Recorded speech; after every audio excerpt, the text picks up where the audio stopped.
The Times has a graphic to show which way certain districts went. And if you can zoom in up to Minnesota, I'm testing your geography now. If you zoom in up to Minnesota and Wisconsin and the Midwest, Tim Pawlenty, governor, who would have guessed all the red arrows 2 years ago in that region? What happened? Well, you got a series of states across the Great Lakes, in particular Minnesota, Wisconsin, Ohio, Pennsylvania, and the rest, that I think just didn't like the direction of the country or the economy, and they said we're going to put it under new management. But what if they didn't like the direction of the country 2 years ago when they elected Barack Obama and so many Democrats? What in the world caused such a quick flip among independents in 2 years? For me, Joe, it comes down to this. I learned growing up in a meatpacking town that if you mess with people's livelihoods and a sense of their security relates to their family or their job, they're going to come after you. And they decided to come after Washington, D.C., and this Congress and this president. They came after George Bush and Republicans 2 years ago. That's right. Do you agree with Marco Rubio, who said, hey, it's great we won, but you know what? If we make the same mistakes moving forward that Republicans made during the Bush years, we're going to lose again.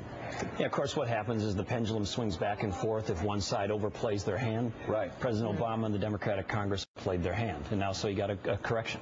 Well, Senator Boehner, we didn't see all of his comments, and I'm still trying to figure out, Congress Speaker, soon to be elect, seemed not ready to play ball in his comments yesterday, and seemed to have his own agenda, and it just seems like it's going to be the same that we've seen over the past year, which is the two sides just not connecting or not reaching out. Am I wrong? Well, Mika, I think it's really important that people campaign like they're going to govern and govern like they campaign. So I wouldn't fault the Republicans or the conservatives to say, look, we promised these things, we're going to try to do them, and we're going to give it our very best. And I think they need to. I think the reason why people don't like politicians because they say one thing and do another. And if the Republicans go to Washington, D.C. now and say, oh, just kidding, we're going to fold the tent and kind of do half of what we said, or we'll do a diluted version of it, that's not going to work. But there are things that we can work with the president on. For example, so where's the biggest opportunity for compromise? Entitlement reform, education reform, energy reform if he's willing to drop cap and tax, and he could help us with nuclear energy development, with drilling. There's probably a bunch of renewable stuff that many Republicans would support, for example, extension of wind energy credits. There's three big ones right there where there's probably enough common ground that move the country forward. And on entitlement reform, Marco Rubio in Florida has already been courageous enough to say we may have to raise the retirement age to 70 for future generations. Is that something you'd be willing to say? Is that something, because we all know it's the case that if you're 50 or younger, chances are good your retirement age is going to go up for Social Security and Medicare. The solutions to these issues aren't hard, Joe. They've been think tanked, they've been white papered, they're sitting on shelves of all the places who've held conferences and seminars for the last 30 years. So the question isn't what to do, it's just fortitude. And as to Social Security, here are some things that I think reasonable people could meet on. We're going to means test not the whole program, but just the cost of living increase. So if you're upper middle income or wealthy, you'll get a smaller increase than people who are middle income or lower middle income. I think saying to the new entrants in the future into the program that we're going to index the retirement age to some correlation to life expectancy is a reasonable thing. The American people aren't stupid. They need leaders to look them in the eye and say, here's the truth. We're not going to scare you. We're not going to, break promises we made to you. But this isn't going to work on the pathway that we're on, so we're going to have to do some things differently. Those two that I just mentioned and others are not unreasonable. They're not scary. I think adult people can look the country in the eye and say we got to do things like John Ridley, that's good news. We're talking about means testing. That's something that you would have never heard 5 years ago, but everybody knows we have to do it now. Rubio's talking about raising the retirement age. It's something nobody would have said 5 years ago. It's being said now. The question is, will Barack Obama and the Democrats, if given this opportunity to make tough choices, walk through that door or demagogue it for 2 years from now? My question would be, talk about education reform, talk about Social Security reform. It's like health care reform. Those are still big items to deal with. And my question is, based on what happened with health care reform, do people really have the stomach for taking on big things without jobs first? That seemed to be more than anything else we're saying jobs first. Those are obviously issues that the government, we need to deal with in terms of the money that's being spent and what we're going to do about it. But does anybody have the stomach for anything when unemployment supposedly at 9%, but for a lot of people 15, 20%? It should be jobs first, and that's what the country has said Tuesday. You know, the #1 issue, do something about the economy. And the first thing we should do in that regard is stop doing the damage, unwind some of the damage, all the damage, and then try to do things to stimulate growth.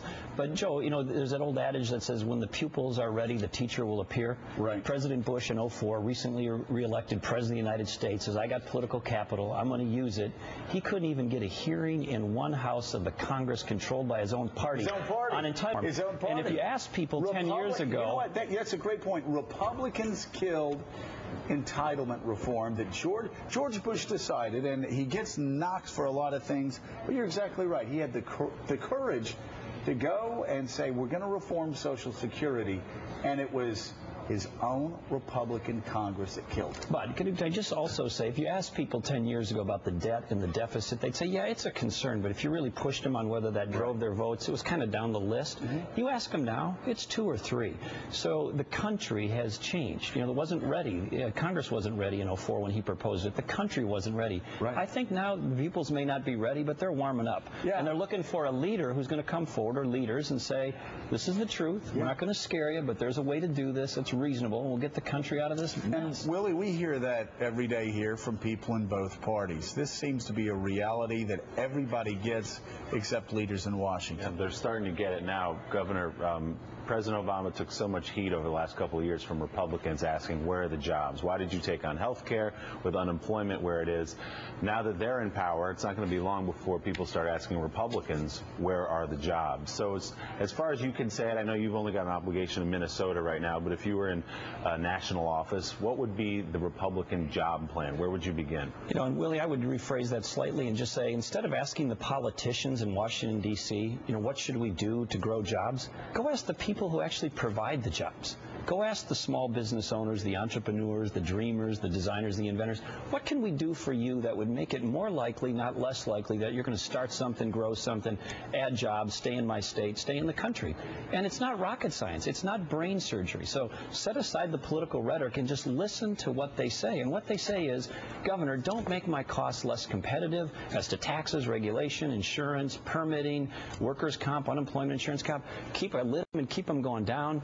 I got to have a workforce that's skilled and educated, that it can do the work that I have in my workplace. That's more of an intermediate or long-term place. And you're killing me with these health care costs. Please do something to bring down health care costs. Those are 3 things that come up overwhelmingly. And by the way, incentivize my investment in my risk-taking. Don't punish it and discourage it. Again, this isn't brain surgery. I mean, a lot of the punishing going on has been because our economy was almost obliterated by bad behavior. That's right. So let's be clear that this president at least has tried not to kiss up to big corporations. But hold on, though. I have a question, because you have great things to say about creating jobs and a message for the Republicans who now have a degree of power. What the heck are you going to cut to stay on message?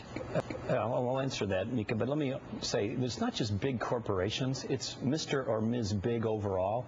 It's big corporations coalescing with big government and big unions to put the shiv to the rest of the country. There is a coalition of big that needs to be busted up. And so when President Obama addressed this in financial institution reform, we're going to get after all the bad apples, guess who got off scot-free? Guess who didn't even get touched in the reform? The root cause of the problem to begin with in the housing industry, Fannie and Freddie. They don't even get touched. Congress... Don't disagree.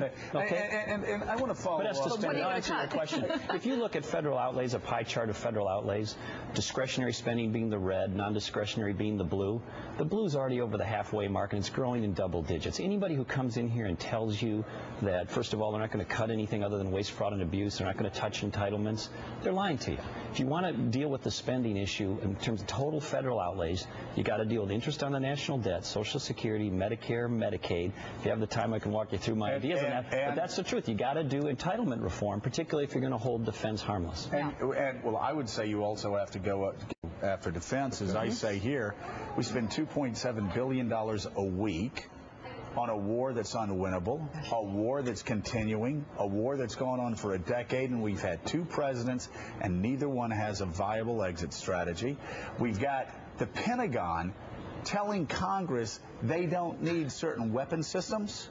They don't need certain classes of airplanes, and Congress is appropriating money anyway because it's about jobs more than national defense. We need to go after that too. But let me tell you something, Willie, to answer your question, in my opinion, and I think the governor would agree with me 100%, the best message Barack Obama could send to business, to Main Street, to Wall Street, to everybody that's going to create the jobs that's going to get us out of this recession is by saying a very simple statement. I understand that government does not create jobs. I understand that Main Street creates jobs. Washington will never help this economy recover. But we can put some policies in place that will allow small businesses to start hiring more people, that will allow bigger corporations to start hiring new people. There are billions of dollars, and we've heard Jack Welch say it. We've heard everybody that comes on this set that is a CEO or former CEO say it. There's billions of dollars on the sidelines. There are people who are waiting for a reason to invest back in this economy. But, Governor, they're not going to do it if they have leaders in Washington, D.C. who believe that they can micromanage the change that will get people back on payrolls. It's not just sandpapering down spending levels. You have to restructure these programs. And what I tell people is you can go to seminars, read white papers, stay up all night and watch cable TV if you have time. But here's all you really need to know about government reform. Go to a wedding or go to 2 weddings.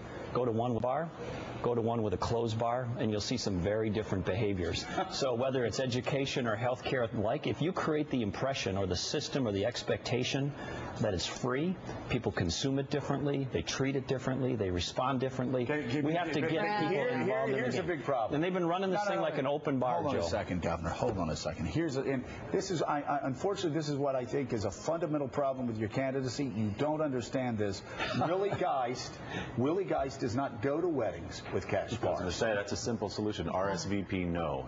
Yeah. Well, weren't you in the Wedding Crashers? Well, movie. Based on the true life story.